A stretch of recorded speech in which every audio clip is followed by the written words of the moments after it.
हाय developers. सो ये हमारा 10th part है react, Redux and saga tutorial series का। इसके अंदर हम लोग बात करने वाले हैं 3 मेन पॉइंट्स के बारे में। पहला, हम लोग एक न्यू फाइल किस तरीके से बना सकते हैं एक्शन एंड रिड्यूसर के लिए। अब तक हम लोग कर क्या रहे थे, अगर मैं आपको यहाँ पे दिखाऊं, एक ही एक्शन फाइल के अंदर हम लोग डिफरेंट एक्शंस बना रहे थे, या फिर सेम रिड्यूसर वाली फाइल के अंदर डिफरेंट केसेस को हैंडल कर रहे थे। मान लीजिए कि आपको एक new action and reducer file बनानी पड़ जाए, तो आप किस तरीके से उसको रजिस्टर करोगे, किस तरीके से बनाओगे, आपको एग्जाम्पल के साथ सब कुछ समझाऊंगा मैं। एक तो पॉइंट ये है। और सेकंड चीज़ ये है कि हम लोग हमारे प्रोजेक्ट के अंदर रिडक्स टूल किट भी ऐड करेंगे। काफ़ी लोग कह भी रहे थे कि आप रिडक्स टूल किट ऐड करके दिखाओ, और उसका रीज़न ये भी है कि एक डेवलपर है ना, मुझे याद दिलवाया। एक्चुअली ये मैं भी काफ़ी दिन से सोच रहा था, बट उन्होंने मुझे याद भी दिलवा दिया कि क्रिएट स्टोर जो हम लोग रिडक्स में से निकालते हैं ना, ये डेप्रिशिएट हो गया है। तो इस क्रिएट स्टोर की जगह पे हमें कॉन्फ़िगर स्टोर यूज़ करना चाहिए, जो कि पार्ट है रिडक्स टूल किट का। वो कोई बहुत बड़ा चेंज नहीं है, बस जो आपको फर्स्ट एंड फिफ्थ लाइन दिख रही है ना, इसके अंदर थोड़ा सा चेंज आएगा। इन दोनों को मैं कमेंट आउट करके या फिर रिमूव करके 2 न्यू लाइन्स ऐड कर दूंगा। बाकी सारा का सारा प्रोजेक्ट हमारा सेम ही रहेगा, कुछ भी मेजर चेंज नहीं आने वाला। और इसके साथ आपको ये पता चल जाएगा कि आप लोग रिडक्स टूलकिट किस तरीके से यूज़ कर सकते हो। थर्ड थिंग, मैं आपको ये बताऊंगा कि हमें सागा की ज़रूरत होती क्यों है। देखो, अब तक मैंने थ्योरेटिकली आपको बताया था कि सागा की ज़रूरत होती है जहाँ पे हमें एपीआई कॉल करनी होती है, बट प्रॉब्लम क्या आती है ये आपको समझा दूंगा इस पार्ट के अंदर। उसके बाद में आप आराम से समझ सकते हो कि आपको कहाँ सागा यूज़ करना है, कहाँ पे आपको बस आपका रिडक्स से काम चल जाएगा, जहाँ पे आपको सागा की ज़रूरत नहीं होगी, राइट। सो ये हमारे 3 मेन पॉइंट्स रहेंगे। अब स्टार्ट करते हैं हमारे पहले पॉइंट के साथ में। हम लोग एक न्यू एक्शन रिड्यूसर बना के उसको अच्छा, ये मैंने ना प्रोजेक्ट रन नहीं करा हुआ, तब तक मैं प्रोजेक्ट को भी रन कर लेता हूँ। npm स्टार्ट, ठीक है। सो एक न्यू एक्शन एंड रिड्यूसर बना के हम लोग रिडक्स का पूरा फ्लो बनाने की कोशिश करते हैं, ठीक है। सो जब तक हमारा प्रोजेक्ट रन हो रहा है, हम लोग क्या करेंगे, मैं यहाँ पे एक और फाइल बनाऊंगा। सो उसका नाम मैं यहाँ पे रखता हूँ, let's say product action .js। आप चाहो तो कुछ और नाम भी रख सकते हो। मैंने प्रोडक्ट नाम ही क्यों लिया, देखो जो हमने एक्शन बनाया था ना, ये हमने कार्ट के लिए बना लिया था कि हमारा कार्ट का उसके अंदर डाटा ऐड कैसे कर सकते हैं, रिमूव कैसे कर सकते हैं, एम्प्टी कैसे कर सकते हैं, ये चीज़ें हम लोगों ने बना ली थी। अब बात करते हैं हम लोग प्रोडक्ट की, कि प्रोडक्ट की लिस्टिंग कैसे दिखा सकते हैं, रिमूव प्रोडक्ट कैसे कर सकते हैं, ऐड प्रोडक्ट कैसे कर सकते हैं। ये सारी चीज़ें कैसे होंगी हम लोग प्रोडक्ट वाले एक्शन से समझ लेंगे। ऑलराइट, सो सबसे पहले हम लोगों ने एक एक्शन बना लिया ताकि हमारा फटाफट से काम हो जाए, हमें टाइम ना देना पड़े ज़्यादा। मैं क्या करता हूँ, इस एक्शन को यहाँ से कॉपी कर लेता हूँ, ठीक है, और यहाँ पे मैं पेस्ट कर देता हूँ इस तरीके से। एक चीज़ और है, हम लोग यहाँ पे कॉन्स्टेंट भी ऐड करेंगे, जैसे हमने पहले करे थे। अगर आप लोग डायरेक्टली ये वाला पार्ट देख रहे हो ना, अपने लास्ट वाले पार्ट्स नहीं देखे हैं, जिसके अंदर हम लोगों ने, मैंने आपको एक्शन बनाना सिखाया था और रिड्यूसर बनाना सिखाया था, वो वाले पार्ट देख लेना। बिकॉज अगर हर एक एक्शन और रिड्यूसर बनाना सिखाऊंगा ना, तो बहुत ज़्यादा टाइम लग जाएगा। अब मैं फटाफट से बना रहा हूँ, ज़्यादा इसके अंदर समझाऊंगा कम, बनाऊंगा ज़्यादा, ताकि आपका भी कम टाइम वेस्ट हो। अगर आपको सीखना है कि क्यों हम लोग क्या यूज़ कर रहे हैं, हमने कॉन्स्टेंट क्यों यूज़ करा, यहाँ पे टाइप क्या है और डाटा क्या है, और ये हमने क्या फंक्शन बनाया है, तो वो जो एक्शन वाली स्पेसिफिक फाइल थी ना, वहाँ पे जाके आप देख लो, आपको डिटेल में समझ में चीज़ें आ जाएंगी। सो मैं कॉन्स्टेंट के अंदर एक और यहाँ पे कॉन्स्टेंट बना लेता हूँ, और इसका मैं यहाँ पे नाम लिखता हूँ प्रोडक्ट लिस्ट। अच्छा, स्मॉल प्रोडक्ट नहीं लिखना, हम सब कुछ कैपिटल रखेंगे, प्रोडक्ट लिस्ट। एंड सेम हम लोग यही चीज़ करेंगे यहाँ पे, इसको हम लोग यहाँ पे इंपोर्ट कर लेंगे, ठीक है, प्रोडक्ट लिस्ट को। और प्रोडक्ट लिस्ट हमने यहाँ पे टाइप बना दिया, ठीक है। डाटा अभी के लिए हम लोग कुछ पैरामीटर से नहीं ले रहे हैं, ठीक है। और यहाँ भी हमारे पास डाटा कुछ नहीं, बस अभी के लिए डाटा कर लेता हूँ यहाँ पे, let data equal to hello. बस मैंने इतना सा लिख दिया यहाँ पे, ठीक है। ऑलराइट, सो हमारा प्रोजेक्ट आई गेस रन हो गया होगा, ठीक है। ये वाले 3 थे, अभी भी परफेक्टली काम कर रहे हैं, इनमें कोई प्रॉब्लम नहीं आई है। सो हमने एक्शन यहाँ पे बना दिया। अब हम लोग क्या करते हैं, रिड्यूसर बनाते हैं। रिड्यूसर बनाने के लिए आपको क्या करना पड़ेगा, सेम मैं उसी नाम से बनाऊंगा रिड्यूसर भी, प्रोडक्ट रिड्यूसर .js। और ताकि हमारा टाइम कम से कम लगे, मैं फिर से इस वाली फाइल को कॉपी करूंगा और यहाँ पे पूरा का पूरा ही पेस्ट कर दूंगा अभी के लिए, ठीक है। सबसे पहले हमें क्या निकालना है, यहाँ पे प्रोडक्ट लिस्ट, और बाकी हमें कुछ नहीं चाहिए, मैं सब कुछ हटा देता हूँ। मुझे एक केस चाहिए बस। एक केस के अंदर मैं क्या करता हूँ, यहाँ पे सॉरी यार, प्रोडक्ट लिस्ट है, इसका मैं यहाँ पे कंडीशन लगा देता हूँ, केस लगा देता हूँ, ठीक है। और इसके अंदर हम लोग दिख रहे हैं यहाँ पे प्रोडक्ट लिस्ट, ये हमने बना दिया। एक्शन हमारा प्रिंट हो जाएगा और इसके अंदर हम लोग क्या भेजेंगे अभी के लिए, एक्शन डॉट डाटा, जो भी हमारा एक्शन से डाटा आएगा यहाँ से आएगा वो हम लोग आगे भेज देंगे। ठीक है, ऑल राइट। सो हमने दो चीज़ें बना ली। अब बात आती है कि हम लोगों को इसको रजिस्टर कैसे करना है। देखो रूट रिड्यूसर बनाया था ना, इसके अंदर हम लोगों ने क्या करा था, कार्ट डाटा ऐड करा था। तो मैं इसके अंदर सेम इसी तरीके से इंपोर्ट करता हूँ।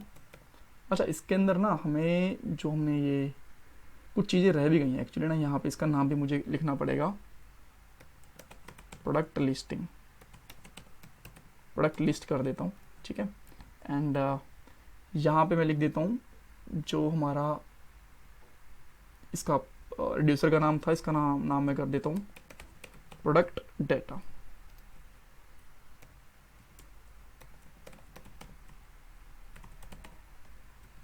ठीक है, एंड ये एक्सपोर्ट हो रहा है यहाँ से। अब हम लोग रूट रिड्यूसर में आते हैं, यहाँ पे लिखता हूँ मैं इंपोर्ट समथिंग फ्रॉम, और यहाँ पे लेता हूँ मैं प्रोडक्ट रिड्यूसर, और यहाँ से हम लोग क्या निकालेंगे, प्रोडक्ट डाटा। प्रोडक्ट डाटा को मैं इसी तरीके से रजिस्टर कर देता हूँ जैसे मैंने यहाँ पे कार्ड डाटा को रजिस्टर करा था। परफेक्ट, सब कुछ ठीक चल रहा है, ग्रेट। सो अब हम लोग क्या करते हैं, एक्शन वाली फाइल से सॉरी जो हमारी मेन वाली फाइल थे ना, इससे इस एक्शन को हिट करते हैं जो प्रोडक्ट एक्शन वाला था, जो हमारा ये प्रोडक्ट लिस्टिंग वाला है। इसको हम लोगों ने लास्ट टाइम कैसे हिट करे थे आपको ध्यान होगा, सबसे पहले हम लोगों ने एक्शन ऊपर इंपोर्ट करे थे और बाद में बटन क्लिक के ऊपर हमने कॉल कर दिए थे। तो मैं एक और इसी तरीके से बटन बना रहा हूँ, इसका मैं यहाँ पे नाम रख रहा हूँ लेट्स से प्रोडक्ट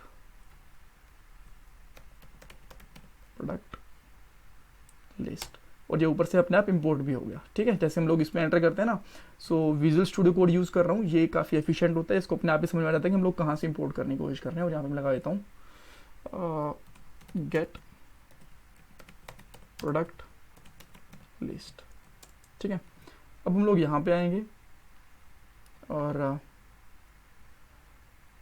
देखते हैं हमें यहाँ पे क्या मिल रहा है। अभी के लिए अभी तो कुछ नहीं मिलेगा, बस हमें ये देख रहे हैं कि सब कुछ ठीक काम कर रहा है कि नहीं कर रहा है। जैसे हमने क्लिक करा है इसके ऊपर, एक्शन कॉल हो गया हमारा, उसके बाद में प्रोडक्ट लिस्टिंग वाली कंडीशन भी कॉल हो गई है हमारी, हेलो डाटा भी आ गया, हेडर के अंदर कुछ अपडेट भी हुआ है।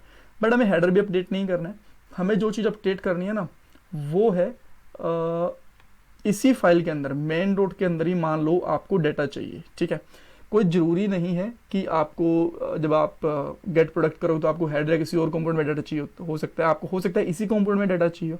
तो आप किस तरीके से उसको गेट करोगे ये भी मैं आपको दिखा देता हूँ।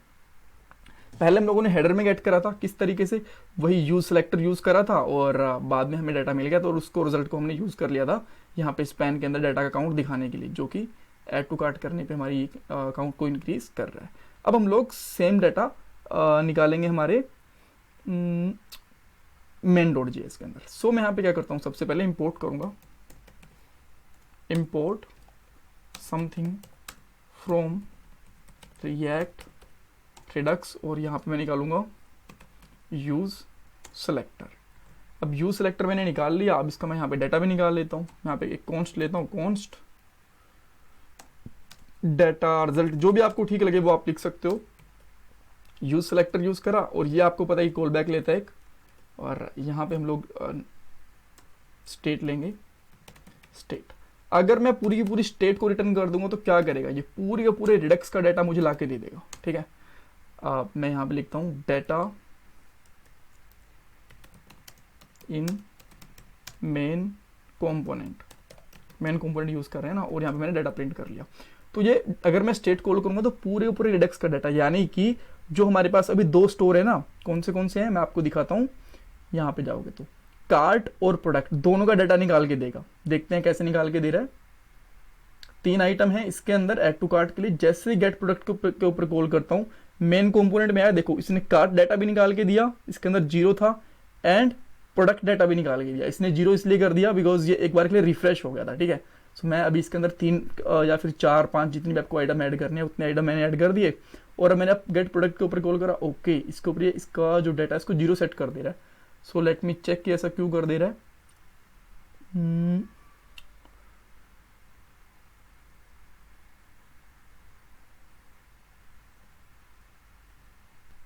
सो गाइस मुझे इसका रीज़न समझ में आ गया ये क्यों कर रहा होगा, बिकॉज जो रिड्यूसर है ना हम डिफ़ॉल्ट में जाते हैं तो हम लोग ब्लैंक एरे रिटर्न कर देते हैं। इसके अंदर हमको डाटा ही रिटर्न कर देना चाहिए, जो हमारे पास डाटा है वही रिटर्न कर देना चाहिए। सेम हम लोग यहाँ पे भी ब्लैंक एरे रिटर्न नहीं करेंगे, जो डाटा है, क्योंकि इससे ना हम लोग क्या करते हैं, डाटा को एम्प्टी कर देने, डाटा है वही का वही रिटर्न कर देंगे। अब वापस आते हैं, अब हम लोग ट्राई करते हैं फिर से, जैसे कि मैंने यहाँ पे 1 2 3 4 मैंने 5 आइटम्स ऐड करे। अब मैं जब गेट प्रोडक्ट लिस्ट करता हूँ ना, देखो तो यहाँ पे मुझे क्या मिला, डाटा के अंदर मेन कंपोनेंट के अंदर कार्ट डाटा के अंदर मुझे 5 आइटम्स मिल गए, आप देख पा रहे हो। प्रोडक्ट के अंदर मुझे 1 आइटम मिला, एक के अंदर क्या है, अगर हम लोग इसको ओपन करके देखेंगे तो हेलो लिखा हुआ है, बिकॉज हमने इसको हेलो ही रिटर्न करा था। ठीक है, सो इस तरीके से आप एक और, अब ये क्या था, एक और हम लोग रिड्यूसर कॉल कर सकते हैं, पूरा एक फ्लो बना सकते हैं एक्शन और रिड्यूसर का। बट अगर हमें मेन के अंदर बस चाहिए प्रोडक्ट डाटा, तो हम लोग क्या करेंगे, प्रोडक्ट डाटा, बाकी हमें चाहिए ही नहीं कुछ, तो आप लोग डायरेक्टली प्रोडक्ट डाटा पे क्लिक कर दोगे। एंड अब हम लोग देखते हैं क्या आता है हमारे पास। गेट प्रोडक्ट करता हूँ तो बस मेरे पास अभी के लिए यहाँ पे क्या आया, डाटा इन मेन कंपोनेंट के अंदर हेलो आया, क्योंकि अब मैंने ना यहाँ पे स्टेट के अंदर क्या डाल दिया, स्टेट के बाद में प्रोडक्ट डाटा, पहले दोनों आ रहे थे, पहले पूरी पूरी स्टेट ले रहे थे, अब हम लोग बस प्रोडक्ट डाटा ले रहे हैं, कार्ट वाला डाटा ले ही नहीं रहे। ठीक है, सो इस तरीके से हमारे पास यहाँ पे डाटा आ गया, ये ठीक है। अब डाटा कहाँ से आ रहा है हमारा, एक्शन से।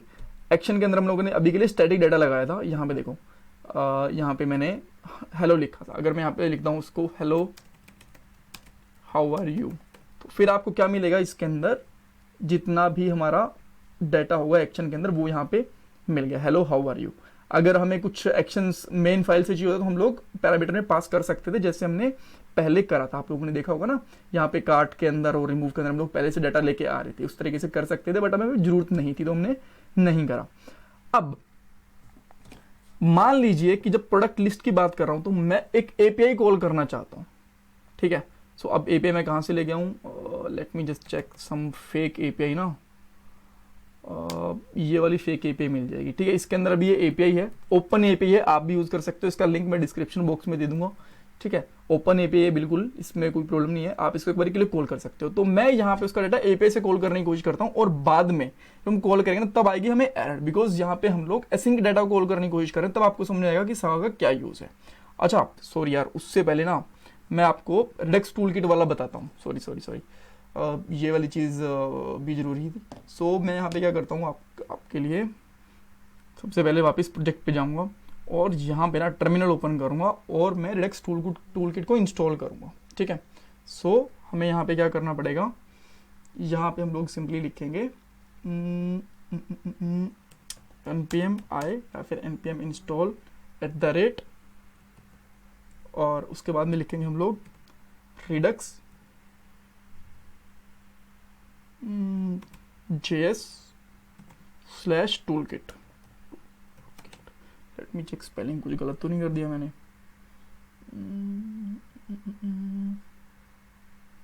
टूलकिट ठीक लग रहा है, सो इसको हम लोग इंस्टॉल करेंगे। So let me just enter there,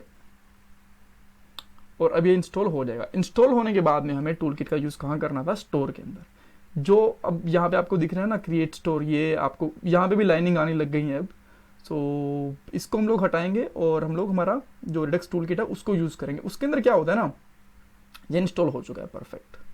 ठीक है, अब आप इसको वेरीफाई कैसे करोगे कि इंस्टॉल हुआ है कि नहीं हुआ, तो आप पैकेज.json के अंदर जा सकते हो और यहाँ पे चेक कर सकते हो टूलकिट ये देखिए, दैट मीन्स ये इंस्टॉल हो चुका है, परफेक्ट। अब आप लोग यहाँ पे जो फर्स्ट लाइन लिखी है ना, इसको चाहो तो कमेंट कर दो या फिर इसको रिमूव कर दो। अभी मैं इसको कमेंट कर रहा हूँ एक दो आने वाले पार्ट के लिए, ताकि आपको ध्यान में रहे, बाद में हम लोग इसको रिमूव कर देंगे। सो यहाँ पे मैं करूँगा इम्पोर्ट समथिंग फ्रॉम, और यहाँ पे लिखूंगा @रिडक्स टूलकिट, एंड यहाँ पे हम लोग लिखेंगे कॉन्फ़िगर स्टोर। कॉन्फ़िगर स्टोर को अब आप इससे रिप्लेस कर दो, बस यहाँ पे आप फिर से लो कॉन्स्ट स्टोर कॉन्फ़िगर स्टोर के अंदर ना जो आपने रूट रिड्यूसर लिखा है, इसको आप सिंपली लिखो यहाँ पे रिड्यूसर : रूट रिड्यूसर। ठीक है, अब आप आओगे और देखते हो क्या सब कुछ ठीक काम कर रहा है, ऐड कर रहे हैं, एम्प्टी कर रहे हैं, और फिर से ऐड करके रिमूव कर रहे हैं, गेट कर रहे हैं, सब कुछ ठीक चल रहा है, इसमें कोई प्रॉब्लम नहीं आ रही है। ठीक है, सो आपका ये परफेक्टली काम करेगा, इसमें कोई भी दिक्कत नहीं आएगी। हमने कर दिया। अब आते हैं हमारे थर्ड पॉइंट के ऊपर कि एपीआई कॉल करेंगे तो हमें भी क्या प्रॉब्लम आएगी, बिकॉज एसिंक डाटा को हैंडल करेंगे हम लोग तो ऑब्वियसली हमें सागा चाहिए, बट एक्चुअली प्रॉब्लम आती क्या है, दिक्कत क्या है, एक बार के लिए इसको करके भी देख लेते हैं, बहुत बड़ी चीज़ है नहीं, ताकि जब हम लोग नेक्स्ट वाले पार्ट से सागा पे स्टार्ट करेंगे ना तो आपको अच्छे से क्लैरिटी रहेगी यार हम लोग क्या कर रहे हैं, क्यों कर रहे हैं, ठीक है। सो प्रोडक्ट एक्शन के ऊपर आते हैं। एपीआई कॉल करना बहुत ईजी होता है, अगर आपको नहीं पता कि एपीआई कॉल कैसे करते हो, एक बार के लिए पढ़ लेना, मैं यहाँ पे बेसिक बता दूंगा बट डिटेल में अभी मैं नहीं बता रहा। सो मैं यहाँ पे क्या करता हूँ, लेट डाटा जो मैंने यहाँ पे लिया हुआ है इसी तरीके से इसके अंदर मैं यहाँ पे लिखता हूँ फेच फंक्शन। फेच जावास्क्रिप्ट एक फंक्शन देती है जो एपीआई कॉल करने के लिए यूज में आता है, काफ़ी तरीके से कर सकते हो, डायरेक्टली फेच करते हो तो गेट मेथड से कॉल करेगा, और जब भी हम लोग एपीआई कॉल करते हैं तो हमें पता है कि वो असिंक ऑपरेशन होता है, तो हम लोग यहाँ पे असिंक फंक्शन इसको बना देते हैं, और इसके आगे हम लोग क्या लिख देंगे, अवेट। जब हमने इसको अवेट लिख दिया तो फिर से हम लोग डाटा लेंगे, बट डाटा जो होगा ना ये वाला, ये जेसन फॉर्मेट में नहीं होता, तो हम लोग इसको जेसन फॉर्मेट में के लिए यूज करने के लिए डॉट जेसन फंक्शन यूज कर लेंगे, फिर हम लोग यहाँ पे अवेट लगा देंगे। अब जो डाटा है ना इसको आप चाहो तो प्रिंट करके देखो, कंसोल डॉट वॉन, और यहाँ पे लिख देता हूँ मैं, जब पहले ही हो रखा है यार प्रिंट, इसके में जरूरत ही नहीं है। अब आपको यहाँ पे डाटा दिख जाएगा, कौन सा डाटा दिखेगा, ये वाला यूजर आईडी टाइटल एंड ये, बट आपको ये डाटा रिड्यूसर में पास हो तो दिखेगा, आपको साफ दिख जाएगा कि यहाँ पे कुछ ना कुछ प्रॉब्लम है। सो अब मैं क्या करता हूँ, सब कुछ क्लीन करता हूँ, गेट प्रोडक्ट लिस्ट पे कॉल करता हूँ और थोड़ा सा ऊपर करता हूँ। इसने बोला action must be plain object, कह रहे प्लेन ऑब्जेक्ट होना चाहिए instead the actual type promise, ये प्रॉमिस नहीं होना चाहिए, ठीक है। You may need to add middleware, middleware कौन से होते हैं, एक सागा होता है, एक थंक होता है, ठीक है। इसने एग्जांपल भी दिया कि आप लोग चाहो तो लेक्स थंक यूज कर सकते हो, बट हम लोग क्या यूज करेंगे, सागा, बिकॉज सागा ज्यादा यूज होता है। और एक्शन कोड के अंदर यहाँ पे आप देख सकते हो ये डाटा आ चुका है। अब ये आ चुका है तो आगे पास क्यों नहीं करा, देखो आ गया बट ये आया कहाँ पे, एक्शन के अंदर, बट जब तक ये एपीआई कॉल होके डाटा यहाँ पे आया ना, एक्शन आगे जा चुका था, और जब प्रॉमिस इसको मिला तो इसको समझ में आया कि भाई देखो यहाँ पे तो कुछ ना गलत कॉल हो रहा है, मिडलवेयर अप्लाई नहीं कर रखा, तो इसीलिए इनके प्रॉमिस को हैंडल करना मुश्किल होता है, तो हम लोग मिडलवेयर यूज कर लेते हैं। वो मिडलवेयर सागा भी हो सकता है, थंक भी हो सकता है, हम लोग सागा यूज करेंगे। So that's all for this part, and keep supporting me for more videos, because जब आप वीडियो को लाइक करते हो, कमेंट सेक्शन के अंदर कमेंट करते हो तो मोटिवेशन मिलता है, जब मोटिवेशन मिलता है तो फिर जल्दी जल्दी वीडियो बनाने का मन करता है। Thank you so much for your support.